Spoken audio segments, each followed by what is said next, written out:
हरे हरे कृष्ण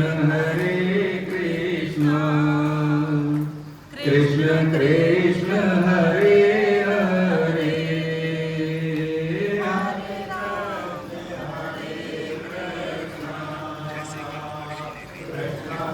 कृष्ण हरे हरे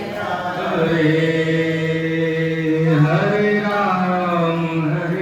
राम राम राम हरे हरे हरे हरे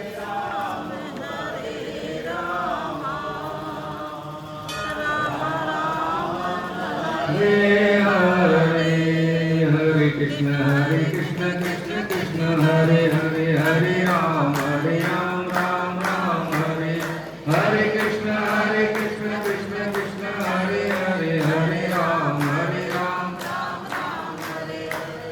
कृष्ण कृष्ण कृष्ण हरे हरे हरे राम राम राम हरे हरे कृष्ण कृष्ण कृष्ण हरे हरे हरे राम हरे हरे हरे कृष्ण कृष्ण कृष्ण हरे हरे हरे राम राम राम हरे कृष्ण। सुबह सवेरे लेकर तेरा नाम प्रभु करते हैं हम शुरू आज का काम प्रभु। हाँ सुबह सवेरे लेकर तेरा नाम प्रभु करते हैं हम शुरू आज का काम प्रभु। शुद्ध भाव से तेरा ध्यान लगाए हम विद्या वरदान तुम्ही से पाए हम। तुम्ही से है आगाज तुम्ही अंजाम प्रभु करते हैं हम शुरू आज का काम प्रभु। गुरुओं का सत्कार कभी ना भूले हम इतना बने महान गगन को छू ले हम। तुम्ही से है हर सुबह तुम्ही से शाम प्रभु करते हैं हम शुरू आज का काम प्रभु। सुबह सवेरे लेकर तेरा नाम प्रभु करते हैं हम शुरू आज का काम प्रभु। हरे कृष्ण।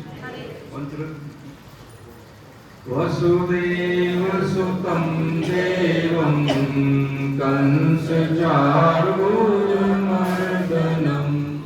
देवकी परमानन्दं कृष्णं वन्दे जगद्गुरु श्री जगद्गुरु। हरे कृष्ण। आप सभी वैष्णवजनों के चरणों में दंडवत प्रणाम। नारायणं नमस्कृत्य नरं चैव नरोत्तमं देवी सरस्वती व्यासं ततो जयमुदीरये। हरे कृष्ण। माता सरस्वती भगवान देव व्यास जी की कृपा प्रसाद से भगवान इंद्रेश्वर मंदिर में है परम सत्य स्वामी जी की वाणी प्रसाद साधक संजीवनी के आधार पर गीता का अध्याय कर रहे हैं। अध्याय 5 आरंभ होगा ना, शुरू होगा। समाप्त कितना है श्लोक के अध्याय 4 के?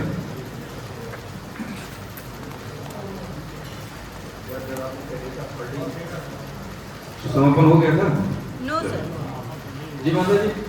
सर 32 तक हो गए थे, बाकी आपने स्वाध्याय करने को बोला था। हाँ तो ये स्वाध्याय के लिए बोला था। हरे कृष्ण। इसमें अध्याय 4 में विभिन्न यज्ञों का वर्णन हमने समझा था। यज्ञों का वर्णन करने के बाद इसमें क्या बताया था? ज्ञान कर्म संन्यास। अंत में भगवान जैसे यज्ञों का वर्णन करने के बाद ये हमें बताया भाव रूप में समझे तो कि जो कर्तव्य कर्म हम करते हैं, वही कर्तव्य कर्म में निष्ठा है, हमें हो जाए कि इसी से हमारा कल्याण होगा, तो ये समझने की बात है, कहने की बात नहीं। ये समझाया था उन्होंने कि दैनिक रूप से जैसे हम छोटे छोटे से जो काम करते हैं मर्यादाओं के अनुसार, गाय को रोटी निकालना, सुबह का उठना, शाम का सोना, कार्यों को करने की पद्धति, ये जो सोचा जा रहे हैं यही कर्तव्य कर्म होते हैं। माता पिता के प्रति, घर परिवार के प्रति, समाज राष्ट्र के प्रति जो हमारा दायित्व है उसको निभाना, यही घर गृहस्थी की बात बताई। ठीक है, इससे मतलब कहते हैं अलग हटके, यानी इसको छोड़ के कुछ और कर लेना, चाहे विरक्ति हो जाना। ठीक है, तो वो दोष गुण बताया उन्होंने। ठीक है, कि जैसे हमें लगता है कि भाई संसार में हमारी विरक्ति होगी, लेकिन विवेक स्पष्ट नहीं है। ठीक है, पूरा तो वो क्या है, दोष गुण है, यानी कर्तव्य से भागना है, ऐसे बताया। इस सर्किल में रह के जब हम दायित्व का बोध करते हैं तो ये सबसे बड़ी पूजा भगवान ने यही बताई, क्योंकि विरक्त भी ग्रस्त से ही पैदा होता है ना। इसमें 39 में एक बात बताई भगवान ने, श्रद्धावान लभते ज्ञानम तत्पर संयतेन्द्रिय। आगे बता रहे हैं क्या, वो ज्ञानम लब्धा पराम शांतिम वचरेणादि गच्छति। कह रहे हैं कि जो जितेंद्र, श्रद्धावान लभते ज्ञानम, है ना, जो श्रद्धावान है वो ज्ञान का लाभ मिलता है उसको। और कैसे, तत्पर संयतेन्द्रिय। तत्पर जैसे कि हम क्या कहते हैं कि जैसे धन के प्रति, सुविधाओं के प्रति, नाम बढ़ाई के प्रति तत्पर रहते हैं, ऐसे कैसा होना चाहिए, और इंद्रियों का संयम होना चाहिए। तो क्या होगा, ज्ञानम लब्धा, तो सुप्रति किसकी होती है, ज्ञानम लब्धा परम शांति, यानी उसको क्या होती है, ज्ञान को प्राप्त होकर वह तत्काल परम शांति को प्राप्त होता है। अब जैसे एक स्थिति हम ऐसे समझे कि जीवन में जैसे अभी आप यहाँ बैठे, सभी बैठे हैं, सुबह सुबह जैसे सुबह शाम, शाम सुबह, ऐसे दिन जा रहे हैं, जीवन ऐसे ही कट रहे हैं। लेकिन कितने लोग हैं हम जैसे ब्रह्ममुहूर्त में जगते हैं, जैसे कितने लोग हैं कि हम इस चीज को समझते हैं कि मुझे अपनी वैल्यू एडिशन, अपनी ग्रूमिंग कैसे करनी है। ऐसा बहुत कम लोग होते हैं, तो छठे हुए लोग हैं। तो यहाँ से क्या हुआ, जो भीड़ में से कुछ लोग ऐसे होते हैं ना अलग से हटके, यानी सामान्य जन से थोड़ा सा उनका सोचने का स्तर ऊपर हुआ। जैसे जैसे स्तर ऊपर होता है वैसे वैसे क्षमताएं व्यक्ति की अपने आप बढ़ती जाती है। उसको लगता है कि मैं अब ये कर सकता हूँ। जैसे होता है ना, घर में बच्चा छोटा होता है तो घर से बाहर नहीं निकलता, माता पिता भी नहीं निकलने देते। जैसे ही वो बड़ा होता है, अनुभव उसका अच्छा होता है, ठीक है, आने जाने की उसकी जितनी भी एक्टिविटी नॉलेज बढ़ने लगती है, तो उसको घर से बाहर जाने की क्षमता उसको दे दी जाती है, उसको अनुमोदन कर दिया जाता है। ऐसे ही जब हम अपने सोचाचार का, जैसे अपनी वैल्यू एडिशन करते हैं समाज में रहते हुए, तो छोटे छोटे से काम तो हम सभी करते हैं, नौकरी व्यवसाय सभी करते हैं। उस व्यक्तित्व को ऐसी संभावनाएं मिलने लगती है कि मुझे कुछ ऐसे काम करने जो लैंडमार्क हो।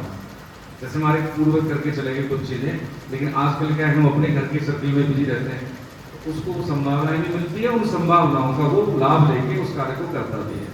तो एक ऐसा होना चाहिए, एक तो श्रद्धावान हो। श्रद्धा का मतलब क्या है, श्रद्धा का मतलब ये कैसा है कि हमें वो दिखाई न दे, ठीक है, हमसे वो बोले भी नहीं, लेकिन फिर भी हम उस पर विश्वास कर लें, या हम कहें कि ऐसा वो चाह रहा है, उसको कहते हैं श्रद्धा। ठीक है, एक बात और, उधर से भक्ति का मतलब ये होता है, जैसे भगवान होने का मतलब ये होता है कि हमें अनुभव हुआ नहीं है, ठीक है, और हमने कभी किसी से सुना भी नहीं कि हमने किसी ने हमको आज्ञा दी हो कि आपको ऐसा करना है, ऐसा नहीं करना, लेकिन फिर भी हम करें, ये भक्ति भाव है। ये दोनों में फर्क है। श्रद्धा का मतलब ये होता है कि ऐसा है, जैसे हम पूर्वजों को नहीं जानते, देखे नहीं है, लेकिन हम उनको श्राद्ध अर्पण करते हैं, उनकी वंश की परंपरा को मानते हैं। तो यही है, भगवान हमें देखे नहीं, लेकिन जो साधन करते हैं तो हमें अनुभूति होती है। इसमें एक बात सावधानी की जरूरत होती है, ये कि यदि किसी को अनुभूति हो भी जाए तो वो बता नहीं सकता कि इसका क्या अनुभव है, क्योंकि वो अगोचर है, अनिवर्चनीय है। ठीक है, कल वृद्धाश्रम की क्लास में मतलब एक बाबूजी थे, उन्होंने यही कहा, अध्याय 13 का जो श्लोक बोल के, कि ये जो कहते हैं कि न सत्य है न असत्य है, समझ में कैसे आई। तो उसका मतलब देखिए यही है उनका प्रश्न, तो ठीक था, लेकिन जो भी जितने भी सिद्ध महापुरुष हुए हैं, उन्होंने क्या है, शाखाचंद न्याय यानी सापेक्षता के सिद्धांत के आधार पर हम वहां तक पहुंचने के कुछ निर्देश संकेत में बोल सकते हैं। लेकिन जैसे क्या कि भैया दूध है तो ये ले दूध है, ये सब्जी है, ये चीनी है, ये रसगुल्ला है, ऐसे हम उस तत्व का वर्णन कर नहीं सकते, उसको हाथ में नहीं दे सकते, अनुभव करा नहीं सकते। उसके लिए क्या है, उसके लिए हम क्या करते हैं, जैसे कि एक बार राधा बाबा के पास कोई ऐसे गए साधक, ठीक है, उनको 8-10 साल हो गई नाम जब साधन करते हुए, तो उन्होंने कहा, बाबा हमें एक बात चाहिए कि जो आप बताते हैं कि ये साधन करने से ऐसा अनुभव होता है, तो अनुभव कैसे हो। तो उन्होंने पूछा कितनी मालाएं करते हैं, कि हम 4-5 रोज कर लेते हैं। कि नहीं, एक काम करो, ये तो मैं बताऊंगा तो समझ में आएगा नहीं, आप 1 महीना 64 माला करके रहो। कि क्या करते हो, क्या हम रिटायर हो गए, कितने साल हो गए, कि 10 साल रिटायर हो गए। उन्होंने कहा 70 साल की अवस्था, तो घर में इतना काम होगा नहीं है। 60 मतलब 1 महीने में 30 दिन में 64 माला। फिर हम जो कहेंगे तब समझ में आएगा। तो कई बार होता क्या है कि केवल हम ज्ञान, हमें जानकारी थोड़ी बहुत हो जाती है, थोड़ा बहुत साधन कर लेते हैं, तो हम क्या करते हैं कि प्रश्न ऐसे करते हैं कि हमें पता नहीं कितना अनुभव हो गया है, हम कितना ज्यादा जानते हैं। सामने वाला ये बोलेगा भी तो समझ में देखो आएगा नहीं। ये उनका था कि कोई भी सत्संग में कोई प्रश्न करता है तो ऐसा नहीं प्रश्न का उत्तर नहीं दे देते, लेकिन प्रश्न की गूढ़ता के आधार पर वो कहते थे इतनी सामर्थ्य आप कमा लीजिए, पहले तब समझ में आएगा। ये जो बात भगवान कह रहे हैं, ये बहुत अच्छा श्लोक है इस अध्याय का। श्रद्धावान लब्धे ज्ञानम, है ना, और तत्पर से इंद्रिय ज्ञानम लब्धा परम शांति पचरेणा निरक्षति, यानी वो तत्काल इसमें भविष्य नहीं है ना, क्या तत्काल परम शांति को प्राप्त हो जाती है। इसका जो व्याख्या है आप पढ़ेंगे तो आप देख लेंगे इसका मतलब क्या है। कि जैसे हम इंद्रियों के भोग के लिए लोलुप होते हैं, है ना, काम में प्यार नार्जन, लोभ है फिर जिंदा, फिर रघुनाथ निरंतर प्रेता। ये ऐसे संसार के प्रति जो आकर्षण है, ऐसा इधर हो जाए तो इसमें ज्यादा समय नहीं लगता है। सृष्टि में यही ऐसा एक काम है जिसमें भविष्य नहीं है, पक्की बात, जिसमें भविष्य नहीं है।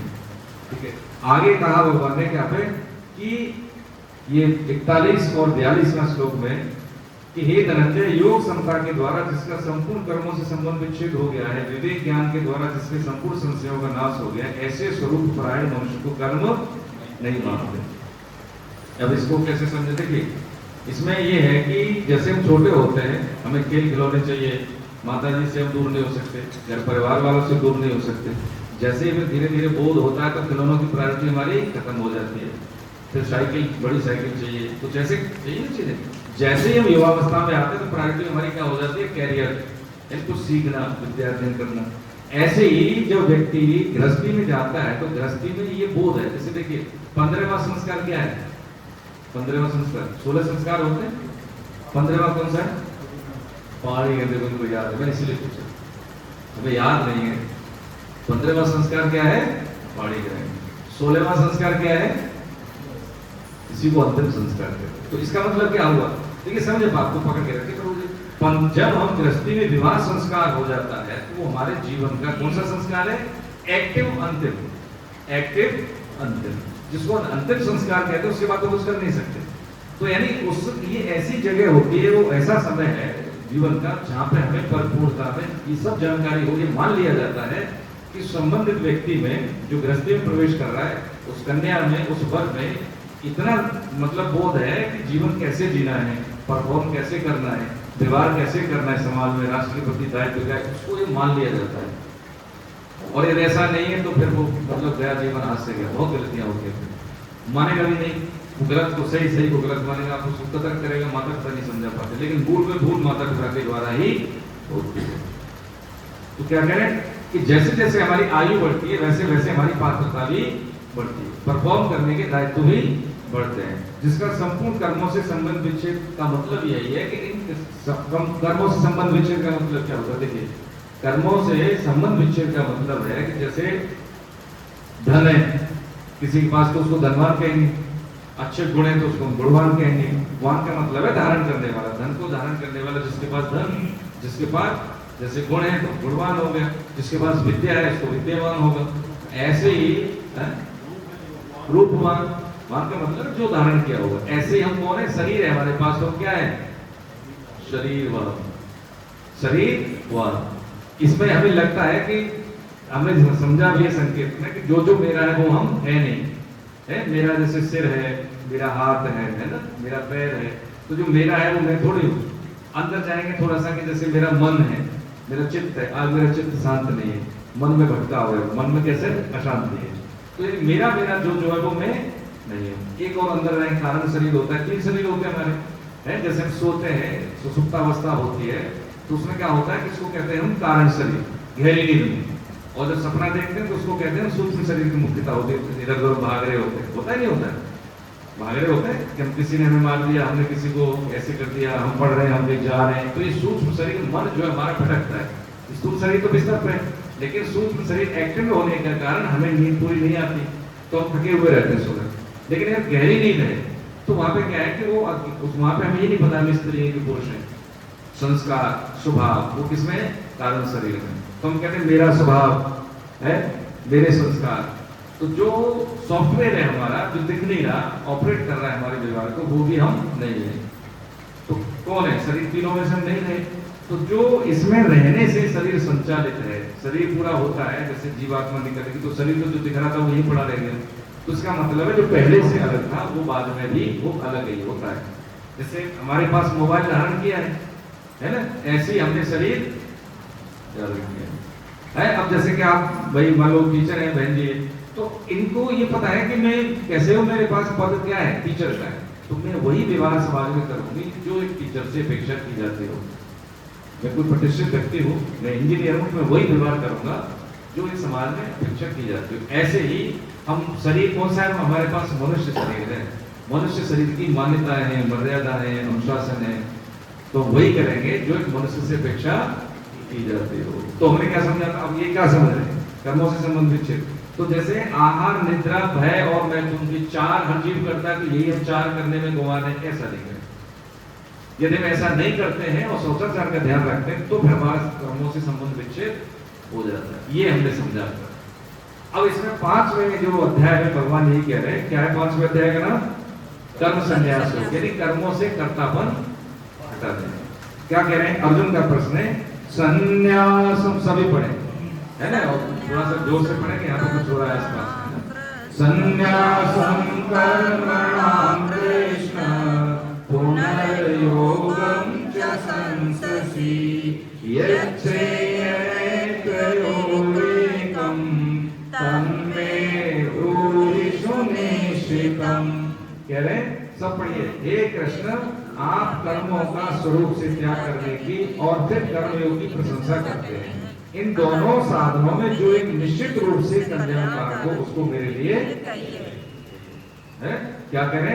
तन्मे ब्रूहि सुनिश्चितम्। देखिए इसमें एक बात समझने की है कि अर्जुन को पता है कि जीवन की एक रोल है, एक समय के लिए मिला है, तो इसलिए देखो मैं विजयी हूँ या पराजय मिले, इससे मुझे कोई फर्क नहीं पड़ता। मुझे तो ये बताओ कि कल्याणकारी मार्ग कौन सा है मेरे लिए। ठीक है, ये केंद्र में हमारे में नहीं होता है। हमारे केंद्र में क्या होता है कि जैसे मान लीजिए कल सबसे बात हो रही थी, कभी कभी बोध होता है कि जैसे 52 साल का होगा तो इतना समय, अब तो मुझे नहीं लगता है कितना होगा।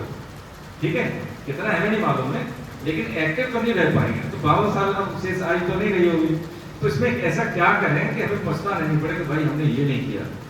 जीवन ऐसे ही गुजर जाता है, लेकिन जो हमें ये नहीं पता है मान होगा कि हमारे जीवन में करने योग्य क्या है, करने योग्य क्या नहीं है, यही बात अर्जुन बता रहे हैं। तन्मे ब्रूहि सुनिश्चितम्, वही कहिए। सुनिश्चित का मतलब श्योर फालतू की बात नहीं चाहिए। कभी तो ज्ञान योग की बात करते हैं, कभी कर्म योग की बात करते हैं। तो यहाँ पे भगवान क्या करें? संन्यास कर्म योगश्च निःश्रेयस करावो तयोस्तु कर्म संन्यासा कर्म योगो विशिष्यते। अरे भैया ज्ञान कर्म दोनों एक ही है, लेकिन ज्ञान योग से ज्यादा कर्म योग श्रेष्ठ है। अब और कौन से कैसे स्पष्ट बात है ना? हमें ये लगता है कि हम ज्यादा जानते हैं, हम तो ज्ञान योग के साधक हैं, हमें लगता है ऐसा, लेकिन ऐसा झूठी बात है। सच्ची बात क्या है? हम ममता, आसक्ति है ना, सब चीजें हमारे अंदर है, तो हम इसी के द्वारा अपना कल्याण कर सकते हैं, अपनी शुद्धि कर सकते हैं। हाँ, ज्ञान योग का मतलब है जैसे स्पष्ट, बार बार स्पष्ट विवेक और तीव्र वैराग्य। ठीक है, अगर ऐसा नहीं है तो फिर हमें अपने आप को गलतफहमी में नहीं रखना। तो कर्म योग का मतलब समझे, निष्काम भाव से कर्तव्य कर्म करना, माता पिता की सेवा करना, शुद्ध आय के सेवन से परिवार का है पालन पोषण करना। ठीक है, हम विद्यार्थी तो अपना काम जैसे 20-21 साल तक हमें ये पता हो जाए, जो बच्चा बैठा है शिवांश है, कि बालक को जो बनना होता है वो 20-21 साल तक बन जाता है। 25 तक होते होते उसमें इतनी मैच्योरिटी पर्पस पता आ जाती है कि मुझे जीवन में करना क्या है। और यही 25 से पहले हम माता बहन या हम सभी का ही दायित्व होता है कि बच्चे को पढ़ाई लिखाई, डॉक्टर, इंजीनियर, IAS जो भी बने, बनाने के साथ साथ ये जरूर कहें कि भाई अपनी आयु का भी ध्यान रखें, है ना। इस समय वापस नहीं आता, फिर 25 के बाद ही पता लगा कि नौकरी लगेगी तभी करेंगे शादी ब्याह, है 5 साल 6 साल, तो वो फिर समय बर्बादी है। जो करना है जीवन में, जो मौका मिला है उस मौके का लाभ लें। विद्यार्थी जीवन को केवल विद्यार्थी करें, शरीर स्वस्थ रखने, है मानसिकता स्वस्थ रखने, गंदे चीजों से बचे, है ना। अनुपयोग मोबाइल का होता है, सोशल मीडिया, देखो ये बच्चों को बचाना भी है और खुद भी बचना है। हम दूसरों बच्चों को कहें और पता लगा कि मम्मी पापा उसी में लगे हुए भाई फालतू की चीजों में, तो बालक नहीं छोड़ेगा उसे, उसको पता ही नहीं।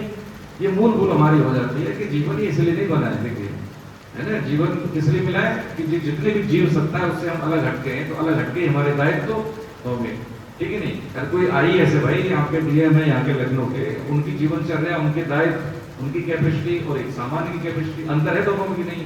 84 लाख शरीर में हमारे पास विवेक है, नवीनकरण करने की स्वतंत्रता है, तो हमारे दायित्व भी महत्व होंगे, यानी बहुत महत्वपूर्ण होंगे। इस बात को हमें जान लेना चाहिए। आगे भगवान ने इसमें बताया, ज्ञान योग की महिमा बताई और कर्म योग की भी महिमा बताई, इसके लक्षण बताए, कर्म योगी और ज्ञान योगी के लक्षण बताए। क्या बताया इसमें? इसमें जो श्लोक संख्या जो 8-9 है, देखिए इसमें सांख्य योगी के लक्षण है। पूरी गीता में ये कठिन श्लोक माने जाते हैं, यदि ये हमने पढ़ लिए कोई भी श्लोक हम पढ़ सकते हैं। टंग ट्विस्टर कहते हैं, है ना, ये टंग ट्विस्टर कहते हैं। देखो मैं भी पढ़ रहा हूँ, सब पढ़िए। हाँ, 8वां, नैव किंचित करोमीति युक्तो मन्येत तत्त्वमिति पश्यन् शृण्वन् स्पृशजिघ्रन् नश्नन् गच्छन् स्वपन् श्वसन् प्रल्पन् विसृजन् गृह्णन् नुन्मिषन् निमिषन्नपि इन्द्रियाणीन्द्रियार्थेषु वर्तन्त इति धारयन्। क्या करें? पढ़िए 8वां नंबर। सत्य को जानने वाला सांख्य योगी देखता हुआ, सुनता हुआ, बोलता हुआ, सुनता हुआ, खाता हुआ, चलता हुआ, ग्रहण करता हुआ, बोलता हुआ, मनमूत्र का त्याग करता हुआ, सुनता हुआ, श्वास लेता हुआ तथा आँख खोलता हुआ, घूमता हुआ भी संपूर्ण इंद्रियों के विषयों में कर रही हैं, ऐसा समझकर मैं स्वयं कुछ भी नहीं करता हूँ, ऐसा माने। बहुत बढ़िया। इसमें देखिए 13 चीजें बताई। अब ये हमने समझा था कि हमें लगता है कि ये सब चीजें ज्ञानी योगी के लक्षण है, वो सोचता है ये सब हो रही है, वास्तव में हो तो ऐसे ही रही है, लेकिन हमें ये लगता नहीं है। जैसे समझे थे ना, हमारी सांस आ रही है, जा रही है, आगे झपक रही है, खाना खा लिया, खाना कमाया हमने, मेहनत की है, राशन लेके आए, माता बहनों ने बनाया और हमने खा लिया, यहाँ तक तो है। लेकिन इसके बाद की प्रक्रिया तो स्वयं हो रही है ना, खून बनना, हड्डी पुष्ट होना, मसल्स पुष्ट होना, ठीक है, तो ये शक्ति का वर्धन होना स्वयं हो रहा है। ऐसे ही ये हम पाइपलाइन में हैं, हम सब पाइपलाइन में भगवान के विधान में कि जीव मनुष्य शरीर दे दिया, अब इसको शुद्ध होना है। माता पिता मिले हैं, समाज मिला है, हम अफ्रीका में पैदा नहीं हुए, भारत में क्यों हुए? तो जैसे होता है ना कि कोई अफसर IAS है, एक सबॉर्डिनेट है ना, कोई क्लास 3 है, कोई क्लास 4 में, होता है ऐसे ही मनुष्यों की भी श्रेणी होती है। 4 लाख मनुष्यों की श्रेणी, 84 लाख। अरे आप भारतवर्ष में पैदा हुए और ऐसे, मतलब भारत के ऐसे प्रदेश में जहाँ सारी संभावना, सारी ऋतु होती है, ठीक है, भगवान के अवतार हुए, ऐसी धरती पर पैदा हो गए, तो ये क्लासिफिकेशन तो हो गया ना कि हम कोई विशिष्ट हो गए, लेकिन हम उसकी उपयोगिता समझते नहीं है, हम अपना महत्व तो नहीं समझते हैं। तो ये जो 13-14 क्रियाएं बताई भगवान ने, ये सुबह होने वाली है ऐसे ही, ठीक है। ये हम क्या करते हैं कि हमें लगता है कि जैसे कोई विचार अशुद्ध आया मन में आया, जैसे किसी हमने वस्तु को देखा, हमारे पास नहीं है, तो मन में आया कि ये मेरे पास भी होनी चाहिए, तो हमें लगता है ये मेरे में आ गया, लेकिन आया किसमें? चित्त में, अंतःकरण चतुष्टय चित्त में आया, बुद्धि ने सोचा, मन ने किया कि ये मेरे पास सुविधा होनी चाहिए, तो ये हमारे में नहीं आया। जैसे मान लीजिए इसमें कोई गलत मैसेज आ गया, ये मैंने कहा मेरा मोबाइल है, इसमें गलत मैसेज आ गया, तो गलत मैसेज आ गया तो इसकी जिम्मेदारी किसकी मानी जाती है कि तेरे मोबाइल में ये बहुत कहां से आया भाई? होता है ना, कहते हैं कि ये तुम्हारे मोबाइल में ये मैसेज मिला, इसका मतलब है आपके किसी ऐसे व्यक्ति से संबंध है जो कि अशुद्ध है। पकड़ा जाता है व्यक्ति, नहीं पकड़ा जाता, लेकिन देखा जाए तो उसका मतलब दायित्व नहीं भेजने वाले का है। होता है ना कई बार उसे जांच पड़ताल होती, तेरे को सूचना कहां से मिली, होता है। ऐसे ही संबंध तो है इसका, उसका है, लेकिन इसमें उसकी कोई ऐसा नहीं है कि ज्यादा जिम्मेदारी लो कि कोई भी किसी को मैसेज भेज सकता है। ऐसे ही एक शरीर है, मेरा है, मैं तो नहीं हूँ, इसमें जो विकार आते हैं प्रकृति से, संसार को हम देखते हैं, तो उसमें आएंगे ही आएंगे, उसमें आएंगे आएंगे। तो इसका मतलब ये नहीं है कि उसका दंड हमें मिल जाएगा, जब तक कि हम उसके द्वारा आई हुई स्फुरणा के अनुसार हम एक्ट नहीं करें। तो विवेक हमारे पास है, आइए लेकिन यदि हमने एक्ट कर दिया, जो हमने देखा उसके अनुसार एक्ट कर दिया, तो फिर हमें दिक्कत होती है। ये सिद्धांत है ना, कर्मों की गति बड़ी गहन है। जैसे एक बगीचे में, जैसे मलियाबाद जैसा कोई बगीचा था, आम होते हैं, आम का सीजन, एक व्यक्ति जा रहा है ना, हमने समझा एकादशी पद को, समझा था नहीं समझा, मुझे याद नहीं है ना, है? हाँ, तो आप सबको पता है कि नहीं, मुझे तो सबको आते नहीं। हाँ, तो उसमें एक व्यक्ति, आम अच्छे लगे तो उसने कहा आम खा लेते, तोड़ लिया बगल परमिशन से, ठीक है। पीछे से जो आम का मालिक था बात का, उसने लाठी मारी पीठ में, है ना। अब देखा, आंख ने देखा, पैर चल के गए, हाथ ने तोड़ा, मुंह ने, जवान ने खाया, गया पेट में, पिटी कौन, पीठ, है ना। तो अभी कर्मियों का सिद्धांत हमें कहाँ अप्लाई हो रहा है, जिसको जैसी करनी वैसी करनी, लग तो नहीं रहा। लेकिन पहले किसने देखा, आंख ने, पैर चल के गए, हाथ ने तोड़ा, खाया मुंह ने, है, पचाया पेट ने, पिटी पीठ, जब पीठ पिटी तो आंसू कहां से निकले, आंख से। तो अल्टीमेटली जिसको जो करना होता है उसको वो मिलता है, कर्म का फल मिलता है। इसलिए भगवान ने यहाँ पे कहा 12वें श्लोक में, युक्त कर्म फलं त्यक्त्वा शांति माप्नोति नैष्ठिकी अयुक्त काम कारेण फले सक्तो निबद्धते। करे भैया कर्म योगी कर्म फल का त्याग करके नैष्ठ की शांति को प्राप्त होता है, परंतु सकाम मनुष्य कामना के कारण फल में आसक्त होकर बन जाता है। यानी कर्म बांधने वाले नहीं है, कर्मों के प्रति जो कर्म का जो फल है वो आसक्ति बांधने वाली है। होता है, बेटे की परवरिश कर दी, ठीक है, तो वो परवरिश बांधने वाली नहीं है। बांधने वाला क्या है कि अब ये बड़ा होगा, ठीक है, मेरा नाम करेगा, मेरी सेवा करेगा बुढ़ापे में, ठीक है, वो आ सकते, शादी ब्याह होगा, नाती पोते होंगे, है ना, ऐसे सब चीजें, ये सब चीजें क्या है, बांधने वाली होती है। अब एक बात समझिए कि जब ईश्वर न करे किसी का शरीर पूरा ऐसी अवस्था में हो जाए, है ना, तो फिर क्या होता है, फिर मतलब व्यक्ति जैसे बदहवास स्थिति कही जाती है कि उसको समझ में नहीं आता हो क्या गया, अशांत होता शरीर उसमें। जो हमने एकादशी के दिन जो माला हमने समझी थी ना, एकादशी में कौन कौन थे, ज्यादा नहीं थे, तो मैं बता देते हैं उसमें कि 16 माला हम करते हैं तो हमारी 21,600 सांसें होती हैं 24 घंटे में, ठीक है। मोटा मोटी कोई जिसकी ब्रीथिंग प्रोसेस फास्ट है तो 25,000। तो 16 माला का मतलब क्या है, जैसे हम 20,000 रुपये महीने कमाते हैं और अपना खाना पीना उसी में हो जाता है, कुछ बचता तो है नहीं। तो जब 16 माला हम करते हैं, इनमें आधार मानना वो महामंत्र हरे कृष्ण कृष्ण कृष्ण हरे हरे, हरे राम राम राम हरे हरे, यानी कितने होते हैं 25,000 अगर 16 माला इसकी करते हैं तो ये हमारे खर्ची वाले हो गई। अब क्योंकि हम पूर्वज हैं, हमारे जो शरीर में नहीं है, जिसमें कुल में हमने जन्म लिया है, तो उस मर्यादा का हम पे दायित्व होता है, कर्जा होता है। तो 16 माला है उनके कल्याण के लिए हम करते हैं। कितनी हो गई 32, ठीक। अब हम सब जानते हैं भैया हमारा शादी ब्याह हो गई, हमारे बच्चे तो उनकी घर मकान, उनकी पढ़ाई लिखाई, शादी ब्याह करने, तो उसके लिए कुछ कमाई करते हैं कि नहीं करते, करते हैं, उसके लिए कमाई करते हैं। तो 16 माला है आने वाली पीढ़ी के लिए, हमारी पीढ़ी में ऐसी संतान आए जो निकष्ट न हो, मर्यादित हो। 48 माला होगी। अब आती है कमाई कि जैसे भाई चलो ठीक है कि कभी कोई जरूरत पड़े तो हम किसी को खर्च भी करने के लिए दे सकते हैं और हम भी खर्च कर सकते हैं।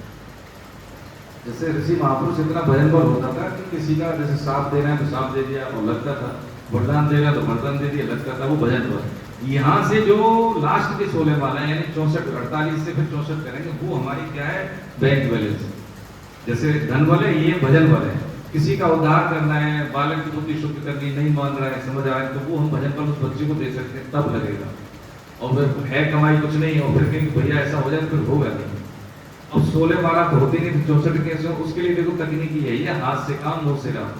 शाम को जब हम सोए तो सोने से पहले पूरे 2-1 मिनट देते कि नहीं देते हम लोग, आज मैंने क्या किया, कैसे किया, घर में काम किए, कैसे कैसे बात हुई, कैसे व्यवहार हुए, तो उसमें हमारा ये ऑडिट होता है कि प्रभु जो गलती होगी उसके लिए क्षमा है, आगे से हम ऐसा करेंगे नहीं। और जो सत्कर्म हो गए हैं तो क्या वो आपको हम अर्पित करते हैं। तो दान की भी चीज पर अपना अधिकार नहीं होता, तो गलती के लिए निकष्ट कर्म की माफी मांग ली, ठीक है, या दंड दे देंगे भगवान, या माफ कर देंगे, और जो सत्कर्म थे उनको अर्पित कर दिए। तो ये क्या होगी, जीवन मुक्त अवस्था रोज की। और सोने से पहले यानी नाम जप करते करते सो जाए। तो भाई एक माला में 5 मिनट लगते हैं, ठीक है, आरंभिक साधक को, और किसी को कम लग जाते हैं, जिसमें ज्यादा चाहिए। तो अब 16 माला कितनी देर में होती लगा लेंगे, 80 मिनट में होती, ठीक है। 64 माला कितनी देर में होगी, तो 6-7 घंटे की नींद है। तो जैसे नाम जब करते करते सो गए और नाम जब करते करते उठे, तो वो नाम जप नहीं काउंट हो जाती है, गहरी नींद में। क्योंकि अंतिम कर्म सोने से पहले नाम जप था, जैसे ही उठे प्राथमिक कर्म क्या हो गया, नाम जप हो गया, तो नींद भी किसमें आ गई, गृहस्थों के लिए छूट है, ठीक है। विरक्त भी इसी साधन को अपनाते हैं, और सुबह शाम हम थोड़ी बहुत करते हैं वो ठीक है। और बाकी क्या है कि जैसे हम झाड़ू पोंछा टहलने जा रहे हैं, कुछ भी काम करें, जो चिंतन हमारा दूसरी जगह होता है, जैसे अभी भी हम पूरी तरह से यहाँ नहीं होंगे, है ना, तो वो भी हम क्या करते हैं, तस्मात् सर्विस कालेषु माम अनुस्मरेत्, तो उसको क्या चिंतन में नाम जप लगा कि भैया जैसे हम बात कर रहे हैं किसी को तो नाम दिखाई दे, है वो ऐसी स्थिति में व्यक्ति होता है कि घर परिवार को छोड़िए जहां जाता है वहां कल्याण कर देता है। आप जैसे गीता के साथ बिजनेस करें, व्यवसाय करें, कोई फर्क नहीं पड़ता। सेठ जी जैसे व्यापारी थे और उनके पिताजी क्या करते थे, कोई चीज जैसे 100 रुपए में बेचनी तो 120 रुपए बताते थे, पुराने जमाने की बात, ये सत्य घटना है, दर्पण है उनके जीवन को। तो उसमें क्या है, पिताजी बेटा जो था कि क्या आप तो ऐसे करते हो, सही दाम बोलो, जिसमें अपना लाभ होना चाहिए, लेकिन आप उठ पटांग दाम मत बोलो। तो वो बेटे से सहमत नहीं होते थे। तो उन्होंने कहा अच्छा ठीक है। पिताजी ने कहा कि 1 महीना देते हैं, कैसे तू दुकान चलाएगा देखते चल। एक ही लड़का थे अपने माता पिता का, तो वो देखते थे। उन्होंने कहा घाटा बर्दाश्त कर लूंगा, देखता हूँ करेगा कैसे।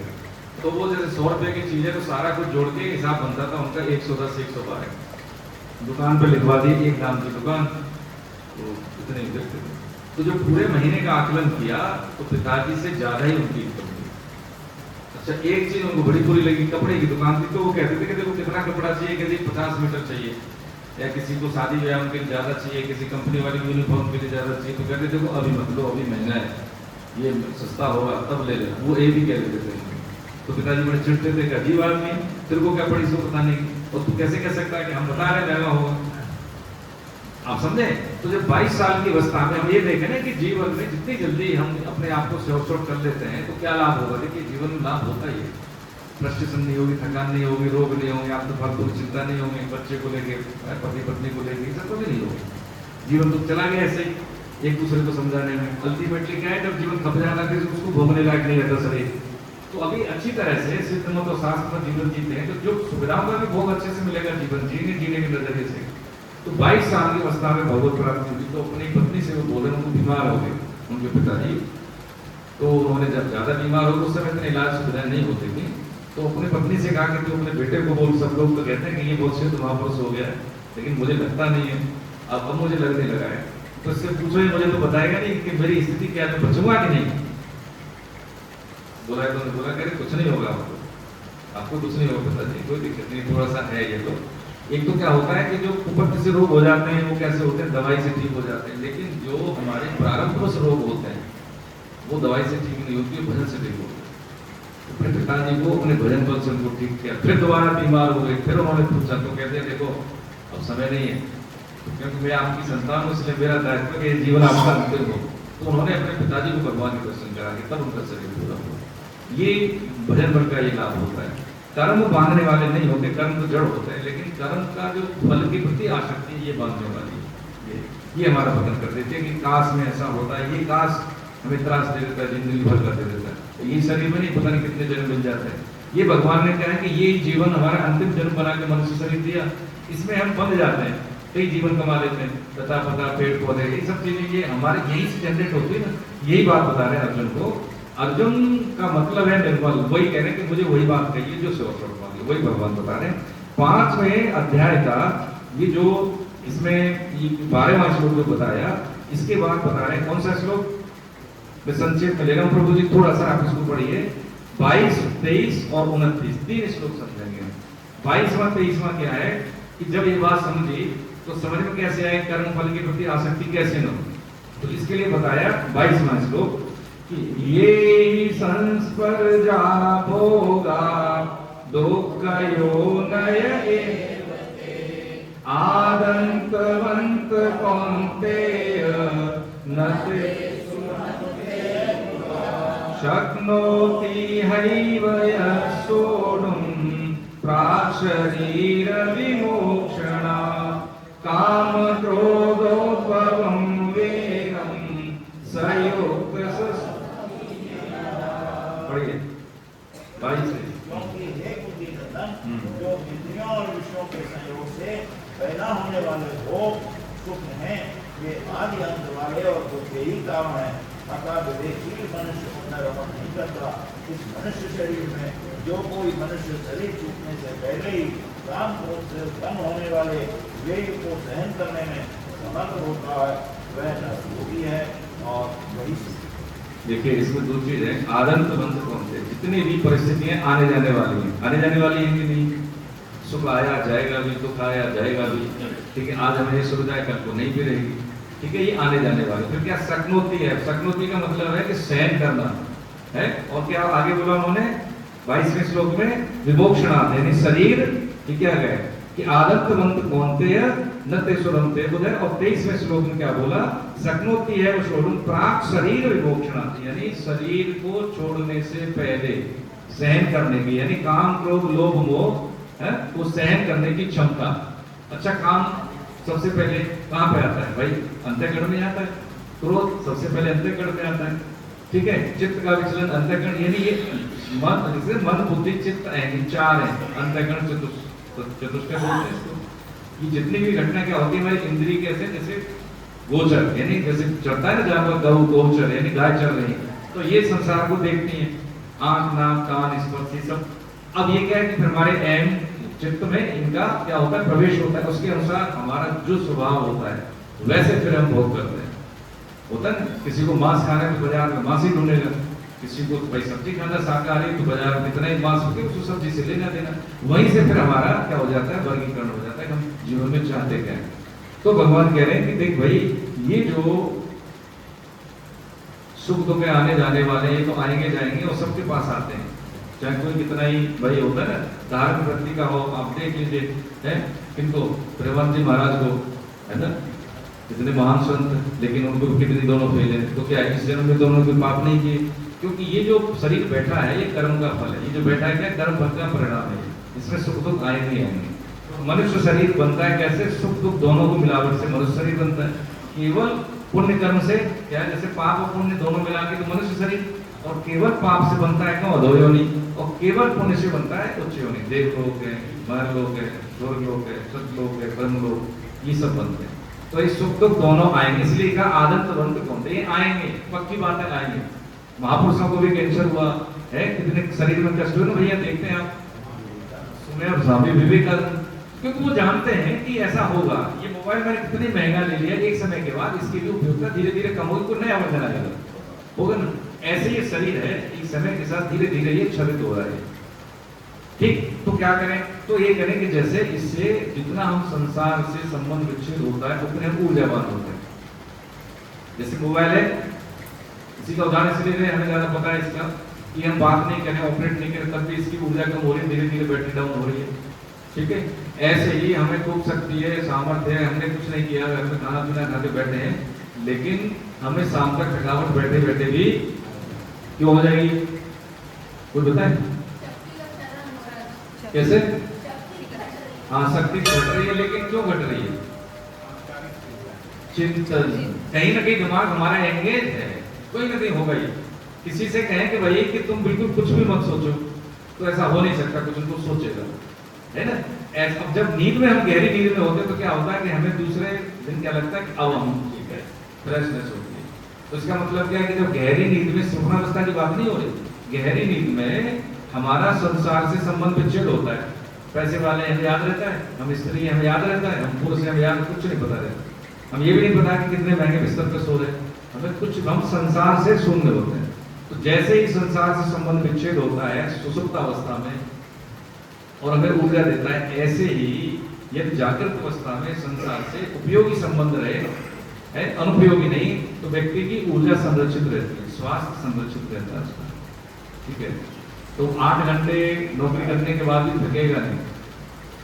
अरे भाई कई लोग कहते हैं कि भाई हमने देखा साधकों को, माताएं बहनें भी उसमें कि टीचर हैं, नौकरी करती है, घर की जिम्मेदारी है, और सब गीता परिचय अभियान के साथ बराबरी का वो मतलब एक्टिव पार्टिसिपेशन देती है, क्लास लेंगी, एकादशी संकीर्तन में जाएंगे, कैसे समय मिलता है मैं वही देखता हूँ। अच्छा, चेहरे पे थकान बिल्कुल नहीं। दूसरी बात, एक सास ससुर घर में भी है, पूरी सेवा करती है, तो उनकी सास ने मुझसे कहा था, ये दिल्ली की बात बता रहे हैं, ठीक है, और वो लड़की बहुत अच्छी कंपनी की CEO भी है, कि बेटा ये देखो कि ये जो बहू हमारे घर में आई है, मैं तो इसके माता पिता के पैर छूती हूँ, ऐसे कहूँ कि ऐसी लड़की हमें दे दी आज के दौर में। और जो है ऐसे महानगर में इसमें कोई परिवर्तन नहीं है। अगर मेड नहीं आएगी, झाड़ू पोछा सब करके जाएगी, क्लास में अटेंड करती है, उसने 2000 लोगों की सेमिनार करे, राष्ट्रीय सेमिनार, उसकी बहुत बड़ी भूमिका रही उस लड़की की, समझे।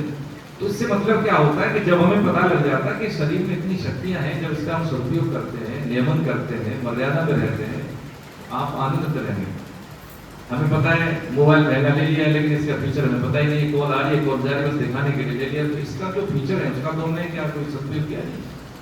अब इसको एक्सेस करना हम जाने तब इसका पता है कि तो चलता फिरता कंप्यूटर है भाई, क्या नहीं कर सकते इससे।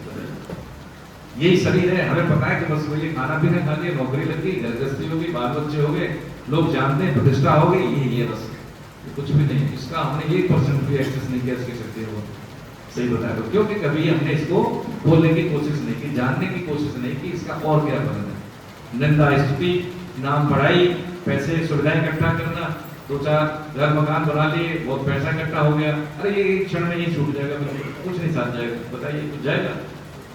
92 साल में सर बताया हो वृंदावन में भैया 2019 में बाबा प्रेमानंद जी के साथ बैठे थे, ऐसे ही कभी इतनी भीड़ नहीं होती थी, थोड़ा सा इससे बड़ा और आप जमीन पे बैठे थे। तो बाबा ये बोले कि देखो मेरी 92 साल की उम्र है, लेकिन मेरे पास सब है, 5-6 देशों में मेरी फैक्ट्रियां हैं, बच्चे सब अच्छे से काम करते हैं, अब मैं डर गया हूँ, बहुत भय लगता है कम मर जाए। तो उन्होंने कहा देख बाबा सही बोलेंगे कि गठरी बांध बैठा है राही जाने के लिए, जो ले जाना था वो कमाया नहीं, डर तो लगेगा।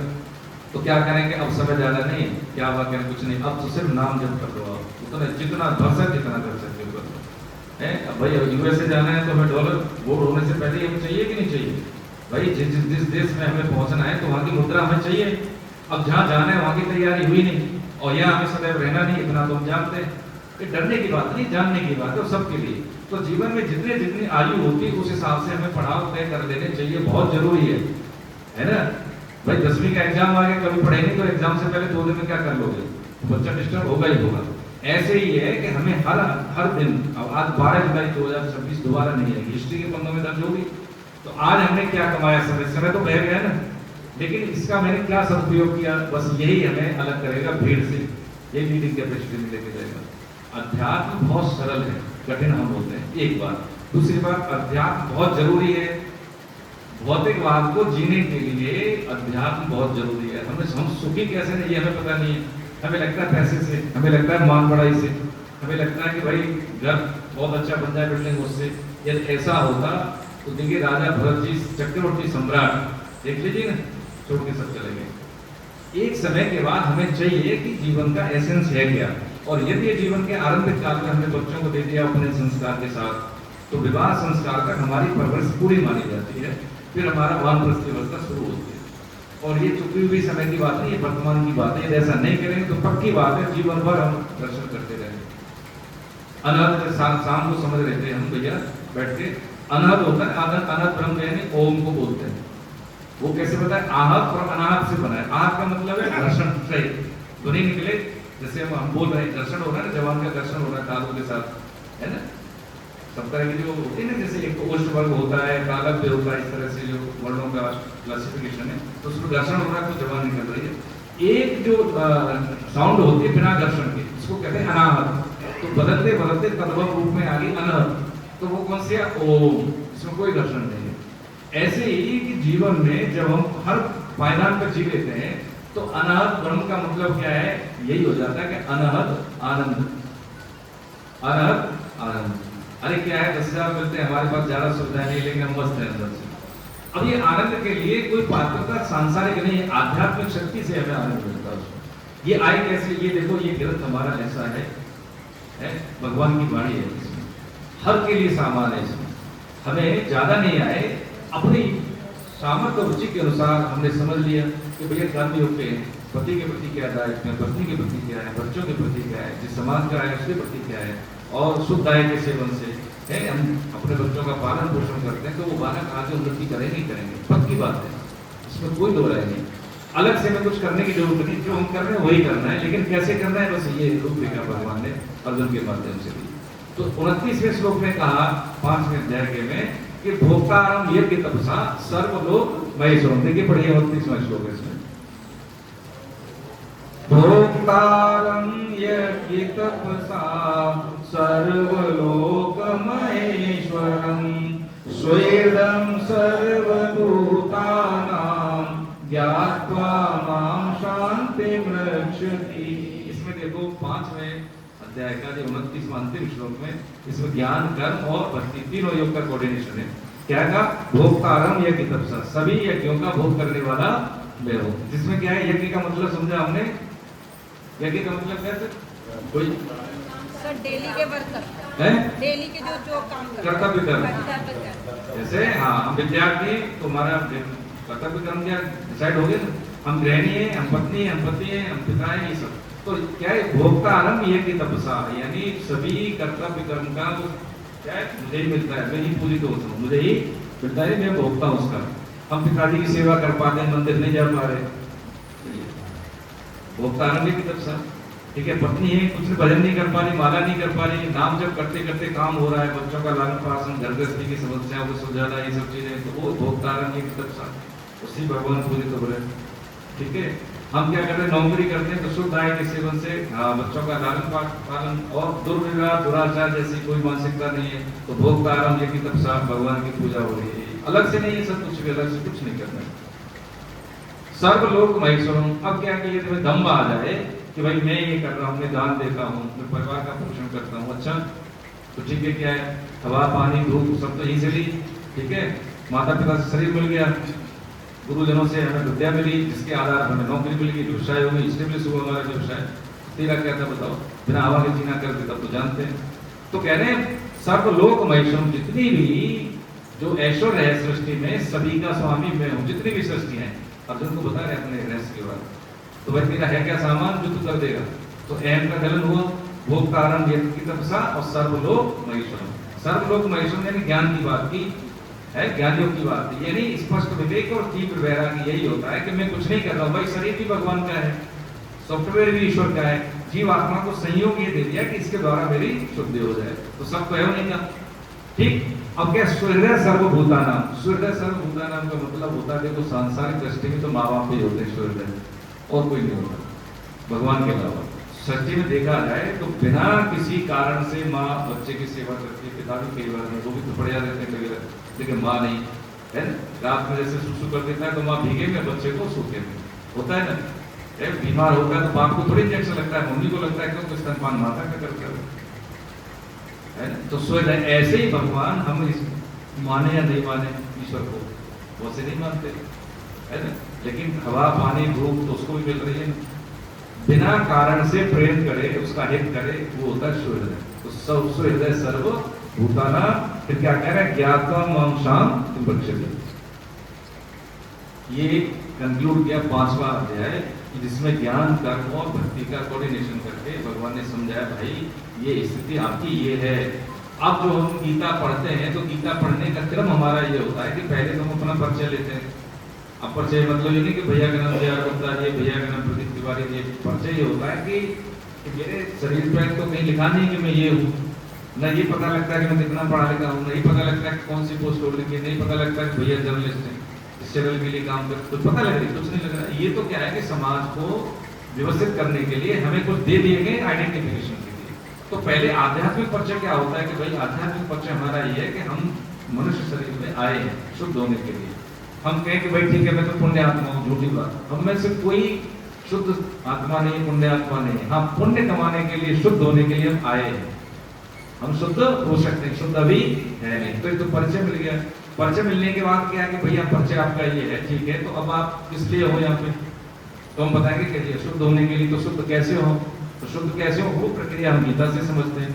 अच्छा शुद्ध हो गए, आप परिचय पा लिया, अच्छा करोगे क्या, ऐसे प्रयोजन क्या है? तो प्रयोजन है हमारा कल्याण हो, है हमारा जीवन ही अंतिम जीवन हो। तो उसके लिए क्या है, वर्तमान ज्ञान के आधार पर हम लक्षित ज्ञान को प्राप्त करने के लिए ये अप्रोचेज अपनाते हैं, जिस हिसाब से हम गीता पढ़ते हैं। तो जैसे एग्जाम होता है तो हम एग्जाम उसमें सम्मिलित हो जरूर हो। दूसरी बात क्या है, हम साधन करें।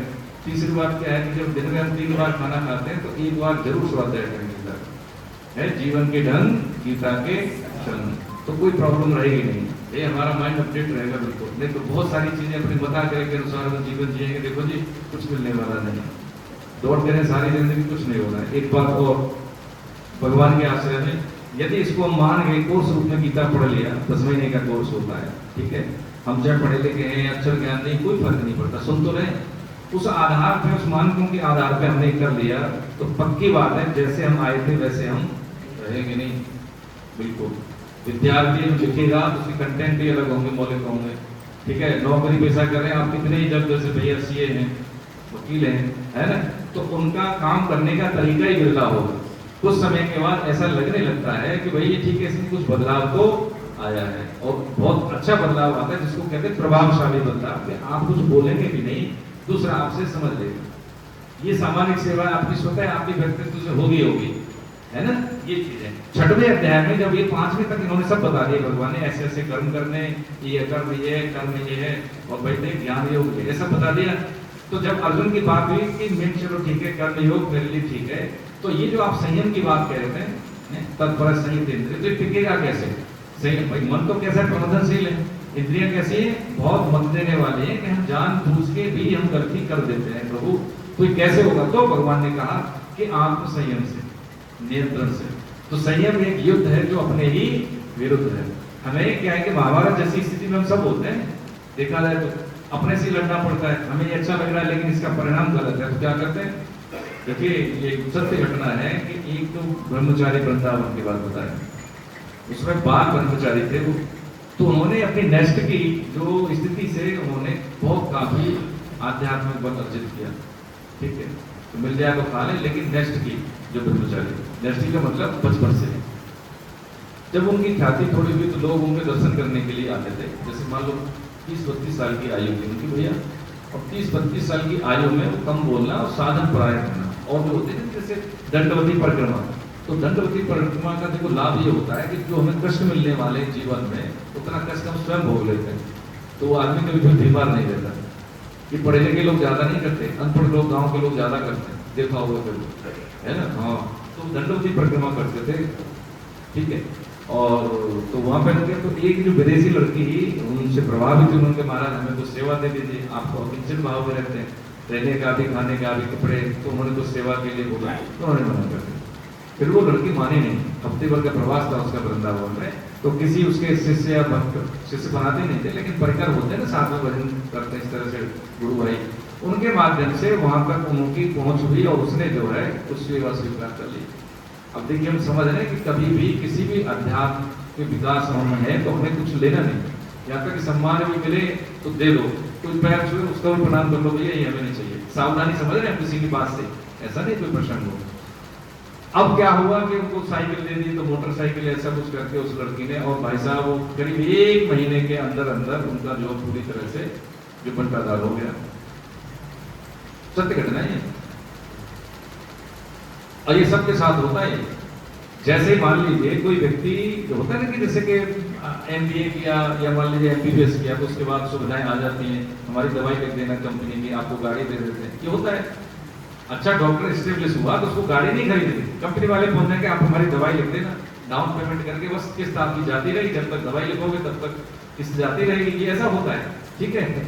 और जैसे दवाई नहीं लेगी किस्त जाना बंद, गाड़ी उठा ले जाएगा, होता है। लेकिन बहुत से डॉक्टर होते हैं वो कहते नहीं हमें कुछ नहीं चाहिए, हम अपना कर लेंगे। ऐसे ही जैसे ही हम आध्यात्मिक चिंतन के विकास में आगे बढ़ते हैं तो सब आएगा, लोग तारीफ करेंगे, ये सब करेंगे। ये सावधान रहने की बहुत जरूरत है कि हमारी जो कमाई खर्च हो रही है, वो कोई हमें प्रणाम कर रहा है तो हमारी कमाई खर्च हो रही है, ये भाव ही नहीं है ना, ये भाव नहीं रहे। देखो मैंने तो देखा है जो अपने वरिष्ठ आचार्य जी, उन्होंने एक बहन जी ने सेमिनार में, ठीक है, उन्होंने उनको पंचांग प्रणाम किया बहन जी को, ठीक है। हमको ये भाई ऐसे कोई सिद्ध महापुरुष नहीं है, ठीक है, हमें कोई ज्यादा थोड़ी आता है, उन्होंने समझा है हमें। हाँ ये है कि हम समाज में कुछ सेवा लेके हम चले हैं, ठीक है, हमारी नौकरी, हमारे भी परिवार है, तो उसमें क्या है कि हम सब एक दूसरे एक जगह बैठे और चीजों को समझे और तब उनको आचरण करें, तो चीजें हमें और नहीं खरीदने मिलेंगी, हमारे ऐसे योगदान और उन्नति होगी सारे। तो ये बताया संयम के लिए ये है कि संयम हमारे लिए बहुत जरूरी है और हमें ही इसके प्रति लड़ना होता है। मन कुछ कहेगा, हम कुछ कहेंगे, तो बहुत सीवियर डिप्रेशन हो जाता है कभी कभी। तो ये बात ध्यान में, मन को हारने का एक तरीका क्या है कि जैसे मान लीजिए हमसे मोबाइल नहीं छूटता, सामान्य सी बात मान लो, तो हम कैसे लें कि भाई 3 घंटे हम 24 घंटे में दे रहे हैं, तो क्या कहना कि चलो 1 घंटे देखेंगे, पर्टिकुलर टाइम पे देखेंगे, बाकी नहीं देखेंगे। कभी कभी मन करेगा यार खाली बैठे देख लो, बिल्कुल नहीं देखना, कितना ही मन करेगा छोड़ दिया आपने, तो क्या होगा, उसकी मन की क्या हुई, स्थिति कमजोर हुई। फिर ये देख लिया तो फिर मन बलवती हो गया। धीरे धीरे जरूर पढ़कर देखेंगे, नहीं तो नहीं देखेंगे। सुबह में 5 बजे जगना है, व्यायाम करने जाना है, तो कभी लगे अरे यार एक दिन क्या दिक्कत है, तो छुट्टी है, तो नहीं, मन खींचेगा, लेकिन हम दृढ़ रहेंगे तो मन को फिर हरा देंगे। यही जितने भी दोष है, बुरी आदत है, उनके प्रति यही नजरिया अपना है जिद्दी वाला, तो फिर जीत जाएंगे। जिद नहीं है तो जीतेंगे नहीं, ठीक है, शरीर धर्म के अनुसार ये बात, ठीक है। टाइम कितना है, टाइम तो खत्म हो गया लगभग, है ना। तो इसमें क्या करें, 6वां श्लोक में अगले में ले लेंगे, लेकिन पेपर आज है 3 बजे से, ठीक है, मैंने ग्रुप में शेयर कर दिया है। इसमें बस 2 मिनट में समझ लेते हैं। इसमें 3-4 भाग हैं 6वें श्लोक में। एक तो क्या है कि इसमें बताया भगवान ने कि भैया सन्यासी कौन है, योगी कौन है, जो वेश धारण कर ले, जैसे मैं बैठा हूँ पीले कपड़े पहनने को लगेगा कि तो भाई है ठीक ठाक आदमी, साफ सुथरा आदमी, अंदर कुछ बाहर कुछ, अपनी बात बोल रहा हूँ, तो वो सन्यासी नहीं है। घर गृहस्थी में रहते हुए क्या कहा भगवान ने, अनाश्रित कर्म फलम कार्यम कर्म करोति, है ना, यानी कर्म फल का त्याग करके क्या करना है, कार्य कर्म करोते सन्यासी च योगी च निराकरण चक्र। यानी भैया कि योगी और सन्यासी वही है जो घर गृहस्थी में रहते हुए कैसे निष्काम भाव से कर्तव्य कर्म करता है, ये इसका मोरल है, ठीक है। ये बताने के बाद भगवान ने कहा कि जो हमें करना है वही करें, जो नहीं करना है न करें। तो हम कौन से, अपने आप के हम मित्र हैं, 6.5, है ना, जो हम अपने शत्रु भी हैं, हम अपने मित्र भी हैं। जैसे हम अनुष्ठानिक कार्य करते हैं, मर्यादित आचरण करते हैं, स्वाध्याय करते हैं, वैल्यू एडिशन करते हैं, समय समय के साथ साथ अपने आप को क्या करते हैं, अपडेट करते रहते हैं। जो करना है वही करेंगे, आज का दिन इसका सदुपयोग कर लेंगे, तो हम अपने आप के मित्र बन गए। देखा जाए तो एक फैकल्टी होती है, 100 बच्चे होते हैं, तो श्रवण भेद से फल भेद बदलते हैं। हम यहाँ जितने बैठे हैं, जितनी श्रद्धा विश्वास जिसकी इतनी अधिकता है, उसी अनुपात में उसका आत्मिक बल या आध्यात्मिक बल में वृद्धि होगी। यदि ऐसा करते तो हम अपने कैसे मित्र हो गए, ऐसा नहीं करते तो अपने शत्रु हो गए। सृष्टि में सबसे ज्यादा नुकसान विनाश हम खुद करते हैं, पक्की बात, कोई दूसरा नहीं। फिर भगवान कह रहे हैं 17वें श्लोक में, इसका भाव समझ रहे हैं कि देखो कैसा है, ये घटेगा कैसे, युक्त आहार विहारस्य युक्त चेष्टस्य कर्मसु युक्त स्वप्नानुबोधस्य योगो भवति दुःखा। अरे भैया कोई भी योग न ज्यादा खाने वाले का, न कम खाने वाले का, न ज्यादा सोने वाले का, न कम सोने वाले का। युक्त आहार यानी युक्त आहार विहार होता है। युक्त चेष्टा से, चेष्टा जो मेरी शरीर की सामर्थ्य है वैसे। अरे हम डॉक्टर नहीं बन सकते तो कोई बात नहीं, भाषाविद बन जाएंगे, टीचर बन जाएंगे, सुसाइड थोड़ी कर लेंगे। युक्त चेष्टा से कर्म सोचो, यथा योग सामर्थ्य के अनुसार चेष्टा करना है, जिससे मेरा जीवन यापन हो सके। मैं 6 घंटे की नहीं चाहिए तो 6 घंटे सोएंगे। अब ये नहीं कि वो बाबा तो कह रहे 3 घंटे, तो नहीं, शरीर खराब हो जाएगा। जब भोगी, भोगी का मतलब ग्रस्त से है, शुद्ध समझ रहे, जब भोगी योगी का आचरण करता है तो वो रोगी बनता है।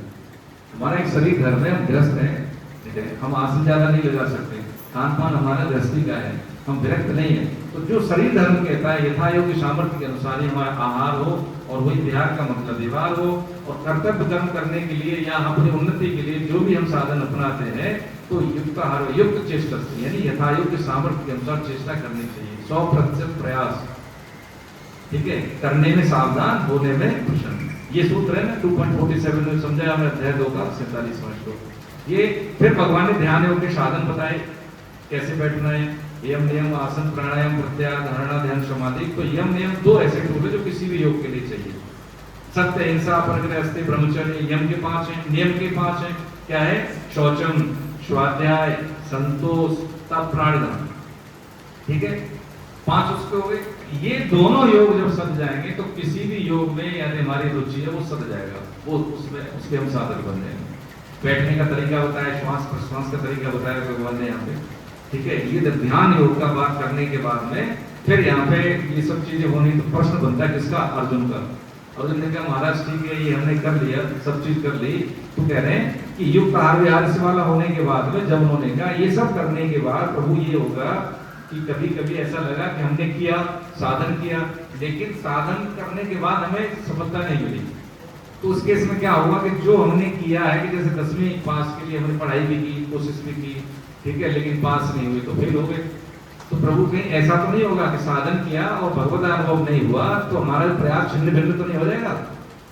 तो उन्होंने कहा कि नहीं भैया, क्या होगा इसका, इसमें ये होगा कि असंशयम महाभाव मनो दुर्निग्रहम चलम अभ्यासेन तो कौशेय वैराग्येन च जयते। यानी पहले तो जब अभ्यास के माध्यम से आप इस पर डटे रहिए, यदि सफलता नहीं मिली तो कहते हैं कि पार्थ नैवेय नामोत्र विनाशतस्य विद्यते नए कल्याण कृत सिद्ध दुर्गतिम तात गच्छति। यानी उसकी दो गतियां होती हैं, उसकी क्या, उसका विनाश नहीं होता, उसकी दुर्गति नहीं होती, दो गति होती है। जैसे मान लीजिए हम धर्म पर आए हैं, ठीक है, शरीर पूरा हो गया, भगवान के दर्शन नहीं हुए या साक्षात्कार नहीं हुआ, मुक्ति नहीं हुई, तो ऐसा जो मनुष्य है वो क्या करता है, उच्च लोगों में जाता है, स्वर्ग लोक, महल लोक, तप लोक, ब्रह्म लोक, इनका भोग भोगने के बाद शुद्ध श्रीमानों के घर में जन्म लेगा। शुद्ध श्रीमान कौन से, शुद्ध श्रीमान समझे हमने अध्याय 3 में किसको कहते हैं? शुद्ध श्रीमान आ जाता है पेपर में, इसलिए पूछ रहे हैं, धर्म परायण, बहुत बढ़िया। शुद्ध श्रीमान का मतलब है उनमें ऐश्वर्य भी है, उनके पास धन भी है, ऐश्वर्य है, लेकिन कैसे, धर्म परायण। शुद्ध आय का सेवन करने वाला क्या पैदा होता है, उसकी बुद्धि शुद्ध रहती है और उस जीवन में फिर वो वहीं से यात्रा शुरू करता है।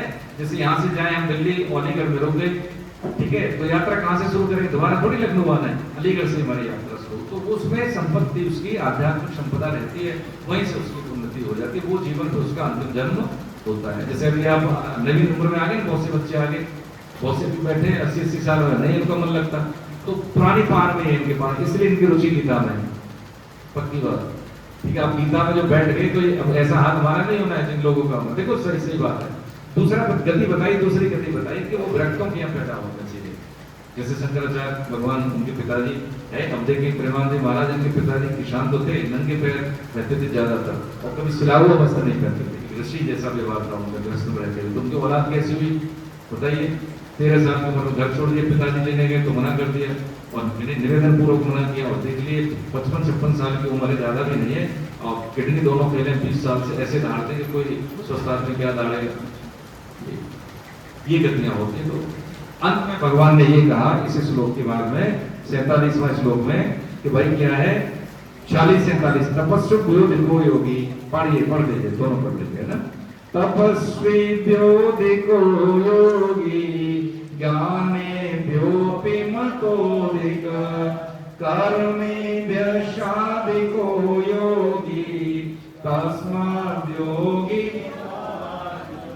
योगिनामपि सर्वेषां मद्गतेनान्तरात्मना श्रद्धावान् भजते यो मां समे युक्तः। देखिए, हम न बोले और फिर भी वो सुन ले, ये परमात्मा, हम न बोले फिर भी वो सुन ले, ये परमात्मा, और हम न सुने और महसूस न करें फिर भी विश्वास हो, वो श्रद्धा, ठीक है, एक बात। दूसरा कहा भगवान ने कि देखो, तपस्वियों से भी योगी श्रेष्ठ है, कर्मियों से भी योगी श्रेष्ठ है, तो इसलिए तू भैया क्या बन गया, ज्ञानियों से भी योगी श्रेष्ठ है, तो योगी बन जाए। योगी का मतलब है योग विजन, भगवान से जो केंद्र में ईश्वर और गृहस्थी के काम करते हुए निष्काम भाव से, इसलिए वो श्रेष्ठ है। ज्ञान योग और कर्मयोग दोनों लौकिक निष्ठा का मतलब ये साधन है, भक्ति योग क्या है, साधन है, ठीक है। तो ये अंतिम जो श्लोक है 47वां, ये भक्ति योग की भूमिका है। योग नाम सर्वेशम मद्गते, यानी मेरे मन वाला, आप पढ़ लेंगे इसका भाव। तो यहाँ से अध्याय 7 की नींव है। हमने 1 से लेकर 6 तक असाइनमेंट शेयर किए थे आपको, ठीक है, वो एक बार पढ़ लेंगे तो कुछ छूटेगा नहीं उसमें से। एक आता है इसमें 40 नंबर का संकल्प पत्र, उसमें जो आप देते हैं इंफॉर्मेशन हम सही मान लेते हैं कि हमें कितना दान करते हैं, आप जो कहेंगे उतना मान लेंगे, कितनी माला करते हैं आप जो कहेंगे उतनी मान लेंगे, उस हिसाब से आपको नंबर मिलेंगे। लेकिन हम ये मानते हैं कि आप सही बोलेंगे, सही इसमें मार्क करेंगे, ठीक है। लेकिन इसको पहला जो हमारा सेटअप पूरा हो गया है, ठीक है, यदि इसमें कुछ शंका है तो हम पूछ लेंगे अगली क्लास में। अगली क्लास में हम थ्योरी ऑफ कर्माकर्म सिद्धांत समझेंगे, ठीक है। 6 अध्याय का पूरा सिस्टम के ये जीवन का रहस्य क्या है, हमें शरीर क्यों मिलते हैं, अच्छे कर्म करते हैं फिर भी कष्ट क्यों रहता है ना। हमने अब तक तो कैसा निकष्ट कर्म नहीं किया, लेकिन पता लगा हमें कोर्ट कचहरी के चक्कर काटने पड़ रहे हैं, ऐसा क्यों होता है। हमने बहुत मेहनत की, कम पढ़ा लिखा, हमसे आगे चला गया, ये सिद्धांत है, कर्म का सिद्धांत क्या है, इसको हम जान लेंगे। तो ये हम अगली क्लास में, अभी क्या है कि जो हम साधन के लिए बात बोल रही है वो साधन हम जरूर करें, ठीक है। तो अभी एक समय हम दे रहे 1.5 घंटा वीकली हम आते भी हैं, लेकिन परफॉर्म नहीं करें ढंग से तो फिर कोई लाभ नहीं मिलेगा, है ना। ज्यादा लाभ लेने के लिए जो हमने कमिटमेंट किया उसमें हम इस तरह ये ठीक है। हरे कृष्ण। आज 3 बजे पेपर है, हाँ 1 से लेकर 6 तक का आएगा, ठीक है। इसमें कोई दिक्कत हो तो फोन कर लेना, हमें कर लेना, शिखा बहन जी को कर लेना, अपर्णा जी का नंबर हो तो अपर्णा जी को कर लेना। हाँ एक बार, हाँ मतलब ये दूसरे इसमें लिखा है दूसरे दिन कितने बजे तक देख दिया, याद नहीं, मैसेज मैंने शेयर कर दिया है। एक बार उसको ओपन करें तो पूरा समाप्त करके सबमिट करें। 1 घंटे में करते हैं, 1 घंटे 5 मिनट का रहेगा टाइम, लेकिन 1 घंटे में सबमिट कर दें, ठीक है। ऐसा देखिए। और दूसरी बात, हाँ उसको कैरी आउट कर लें, अपने आप आता है। जैसे हम उसमें इंस्टॉल करना पड़ेगा ना दोबारा से, उसमें फिर इंस्टॉल करना पड़ेगा। ये इसमें बाहर से भी लोग आ रहे हैं, है ना, इसमें बहुत सारी एंट्री आएगी। लखनऊ में हम हैं, दायित्व तो हमारा कि यहाँ पे अपनी पीढ़ी को, हम सबको ये पता लगे कि गीता क्यों महत्वपूर्ण है हमारे लिए। ये हमारा ही काम नहीं है, ये आप सभी का काम नहीं है, ये जन जन का काम है देखा जाए तो, है ना। कोई किसी का विशेष व्यक्तिगत कोई इवेंट नहीं है, हम सबका है। तो जो बाहर से लोग आ रहे हैं, करीब कल 42 रजिस्ट्रेशन बाहर से हुई, तो होटल भी करना पड़ा उनके लिए, होटल वाले ने बहुत कम पे कर दिया, ठीक है। तो अभी उम्मीद है कि 250 लोग बाहर से हो जाएंगे।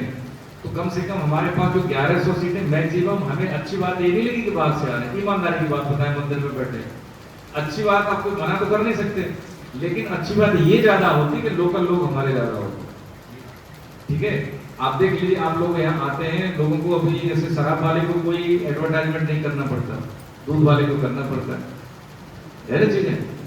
70 रुपए में 1 किलो दूध मिलता है, गाय का दूध 70 में मिल जाता है, लेकिन उसके लिए पैसे नहीं होते पीने के लिए। लेकिन पता नहीं कितने की वो बोतल आती है, महंगी आती होगी, है ना, ये नहीं पता है कितने की, लेकिन उसके लिए देखो लाइन लगानी पड़ती है, लोगों भीड़ भीड़ रहती है।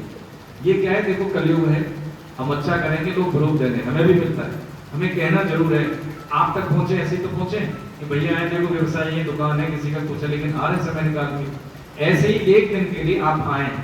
आपके होने से होता क्या है कि ये जन जागृति होती है कि हाँ कुछ हो रहा है लखनऊ में, है ना। तो हम 300 लोग ऐसे हो जाते हैं, तो हम सोच रहे हैं कि फिर हम बड़ी स्थितियों में आएंगे, बच्चों को बुलाएंगे, जो क्लब कल्चर है, कीर्तन कल्चर में बदलेंगे।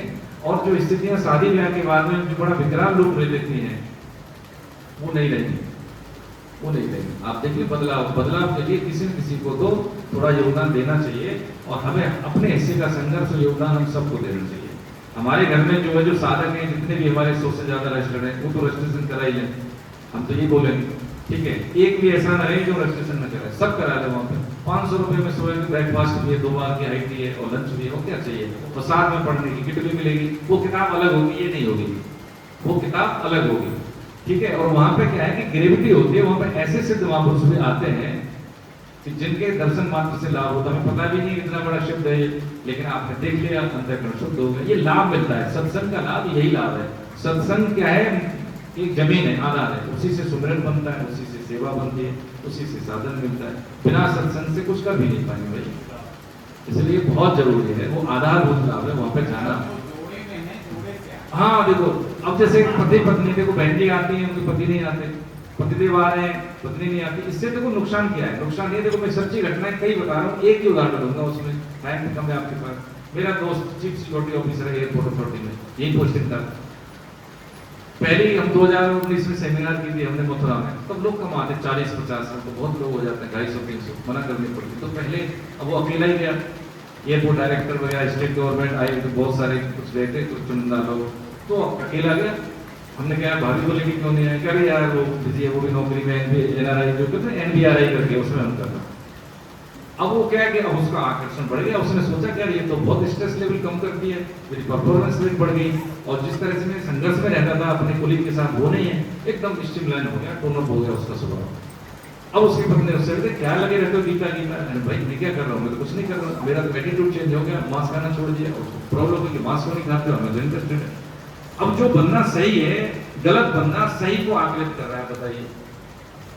फिर मैं घर गया तो मेरे से भी थोड़ा सा विवाह किया, अरे गीता वाले आगे तुम्हें तो हो जाए, तो मेरे को तो और उल्टा सुनने को मिला। हमने पीछे नहीं छोड़ा, हमने कहा भाभी कोई बात नहीं, एक बार आप ऐसे आइए, ऐसे बुला ले। हमको क्लिक होटल में थी जब बाल संस्कार चालू हुआ, उन्होंने माइक लेके बोला कि I am very sorry, scientist की वो बहुत गलत थी, ठीक है। अब वो दोनों मियाँ बीवी बिल्कुल गीता पढ़ते, साधक संजीवनी दोनों ने रखी। अब देखिए अभी लाभ है कि जैसे होता क्या है कई बार कि हमने जैसे गीता पढ़ ली, मैं अपनी वाइफ को साथ लेके जाता था, जिस दिन नहीं जाती थी हम घर में पढ़ते थे। अब मैं मेरा घर में देखो, मैं अपना उदाहरण से ले रहा हूँ कि कितना 5 डे वीक 2 दिन मिलते हैं, क्लासें होती है, घर आना जाना हो गया, आपके साथ 10 रात के 10 बजे तक 10:30 तक बिजी, तो कितना घर में काम कर रहे, लेकिन उसको पता है कि ये व्यक्ति जो कर रहा है ठीक कर रहा है। अभी क्या हम एक दूसरे को समझाते रहेंगे तो समझ में नहीं आएगा उसको, वो कहे पहले ही ठीक थे आप तो गीता पढ़ गए और बर्बाद हो गए। या पत्नी आ गई तो पति ने तुम तो पहले दीदी क्या राम राम कर दिया, नहीं ध्यान देते हो। तो इस तरह से चीजें बहुत गलत होती हैं और संतान पर उसका बैड इंप्रेशन जाता है। अल्टीमेटली हमारा परिवार का जो संस्कार है ना, ये सरकार का काम नहीं है, ये संस्कार का ही काम है और चीजें एक दूसरे के साथ बहुत स्ट्रीमलाइन हो जाएंगी। सबसे बड़े सखा हम एक दूसरे होंगे, पति पत्नी दोनों आए।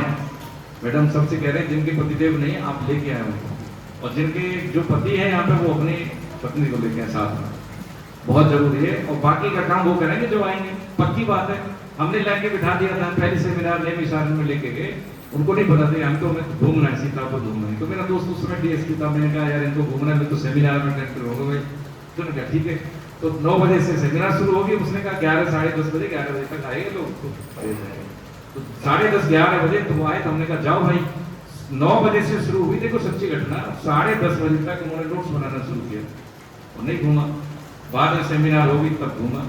हमने 25 सेमिनार साथ में किए अटेंड करके, और एक व्यक्ति का सेमिनार में जो होती है एकोमोडेशन 4000 रुपए लगते हैं। तो लगा लीजिए, मैं वो चीज बता रहा हूँ कि पैसा हमें खर्च करना है तो कहाँ खर्च करना है, वैल्यू एडिशन के लिए खर्च करना है या सुख बुद्धि के लिए खर्च करना है। अरे भाई बच्चे को हमने निखारा है, IAS बना है और डॉक्टर बनाया, तो हमने पैसा खर्च किया है कि नहीं, भौतिक शिक्षा के लिए, आध्यात्मिक चिंतन के विकास के लिए, ज्यादा नहीं तो काम भर का खर्च कर दो, 500 रुपए नहीं है और एक दिन नहीं हमारे पास, बताइए, बहुत जरूरी है। लाभ ना हो तो कहना, रिफंड हमारी करने की जिम्मेदारी है, ये पक्की बात। जैसा कोई रॉ मटेरियल गया वहां पे भैया बिल्कुल भगवान के आसन में जैसा गया वो वैसा आएगा नहीं, चाहे कोई भी हो, बालक है, बुजुर्ग है, पति है, पत्नी है, सब कोई भी है। मैं बता रहा हूँ भाइयों में नहीं पड़ती थी, आप भाई भाई में इतना प्रेम है कि ठीक है मैं कर दूँ, अरे छोटे हैं आप, मेरी जिम्मेदारी, आप बड़े भैया कोई दिक्कत नहीं। ये अब 2 भाई के को यहाँ बैठे, बोले इसलिए सत्ता है, मैं तो भैया को जानता भी नहीं था, किसी भी माध्यम से जुड़े और ये हमारा रिटर्न फाइल करते थे, भैया सीए हैं और इतना पूरा ऑफिस को जानता है, ठीक है, और पूरा परिवार जुड़ गया इनका। हाँ बहन जी, हाँ। आप देखिए चीज है, अब इसको क्या तारीफ नहीं कर रहे, हम इसको ब्लेस कर रहे हैं कि भाई युवा काल में छोटे छोटे बच्चे हैं, आप समाज की धुरी हो, है ना, बच्चों को आपको परवरिश देनी है, तो उसको पता लगे कि बच्चे की परवरिश कैसे करनी है, बेटी की परवरिश कैसे करनी। जब तक बालक इनका परफॉर्म करेगा तब तक इनपुट इतना दे चुके होंगे, बालक फिर गलती से भी गलती नहीं करेगा। ये तरीका है हमारा, लेके बैठना थोड़ी गीता भाई, गीता सर्किल में घुस के परफॉर्म करने की करा देती है और कर देती है, आपको थकने नहीं देगी, हारने नहीं देगी। गीता का साधन जीतेगा या सीखेगा, जीवन के ढंग गीता के, जीवन के ढंग, जोर से बोलो, जीवन के ढंग। गोविंद जय जय गोपाल जय जय, गोविंद जय जय गोपाल जय जय, राधा रमण हरि गोविंद जय जय, राधा रमण हरि गोविंद जय जय, गोविंद जय जय गोपाल जय जय, गोविंद राधा रमण हरि गोविंद जय जय, राधा रमण हरि गोविंद जय जय, श्री राधा रमण हरि गोविंद जय जय,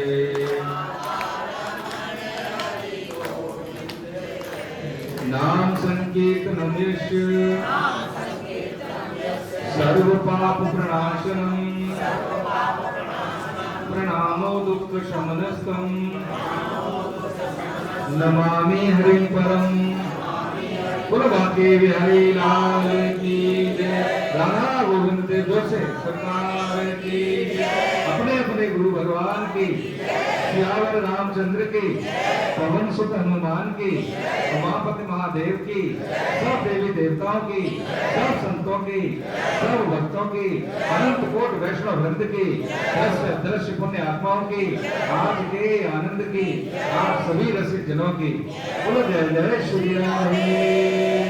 हे नाथ, हे मेरे नाथ, मुझ पे कृपा करो, मैं आपको भूलूंगा, मैं केवल आपका हूँ, आप ही केवल हो। हरे कृष्ण। माला तुलसी किसी को चाहिए?